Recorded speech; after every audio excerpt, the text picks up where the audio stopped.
Okay, so I will be showing you how to solve 2009 FRQ number 4. And so pretty much the problem gives you two graphs. The first one, which is given in orange, is y equals 2x.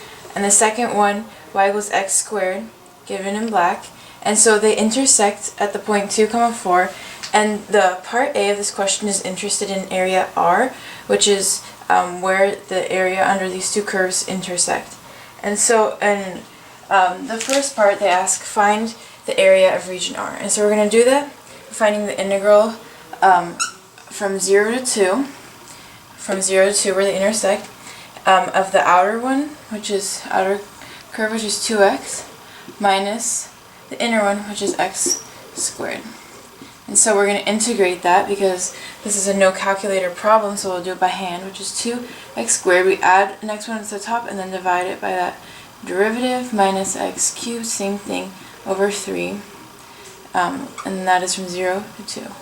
And so if we plug that in, we'll get 2 times 2 squared over 2, which is going to be, so these cancel, which is going to be 4, minus 8 thirds, minus 0 squared is 0, minus x cubed over 3, which is 0 minus 0, so that will cancel out. And so then if we make a common denominator here, we'll do times 3 and times 3, which is 12 thirds minus 8 thirds, which equals 4 thirds.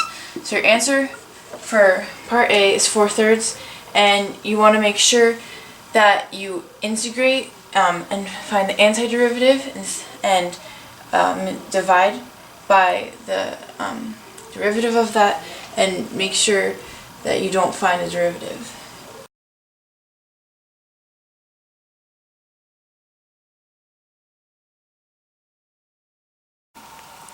Okay, so part B of the problem gives us a area of cross sections that are perpendicular to the x-axis of region R. So perpendicular to the x-axis means that each region runs from here, and it's given by this equation. So what we have to do is we have to find the sum from 0 to 2 of sine of pi over 2x, because the sine of pi over 2x gives us the area of those cross sections in this region, and then dx. And again, since this is no calculator, we're going to have to integrate that ourselves. So the antiderivative of sine is negative cosine of pi over 2x. And we also have to divide by this derivative, which is going to be 2 over pi. And then we're going to do that from 0 to 2.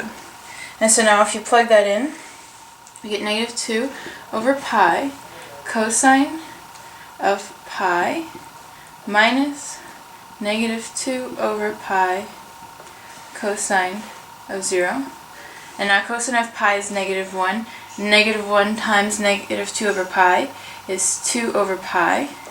And then cosine of 0 is 1, and negative times a negative is a positive, so plus 2 over pi, which gives you 4 over pi. And so the answer is 4 over pi, and you want to be careful because of these negative signs, and when the antiderivative of sine has a negative cosine, so just one small mistake could give you an area of 0 or negative 4 over pi, so you just want to be careful of that. And so we're going to box our answer of 4 over pi.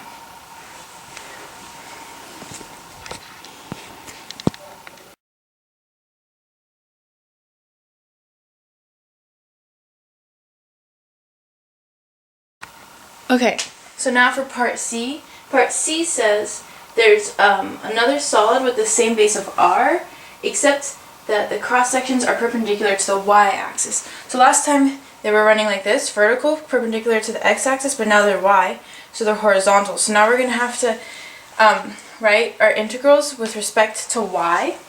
And so the question says that the sections are squares. So first what we're going to have to do is we're going to have to put our equations in terms of y.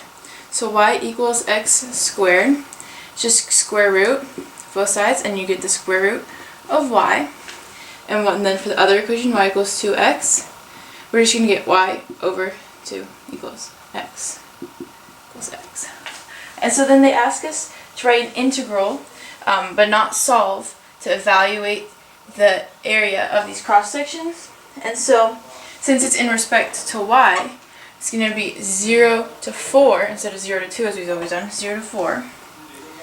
And then we're going to subtract you kind of have to turn your head, and the larger one, the one further from the axis, which is normally x squared, but now the square root of y, minus the one closer, which is y over 2.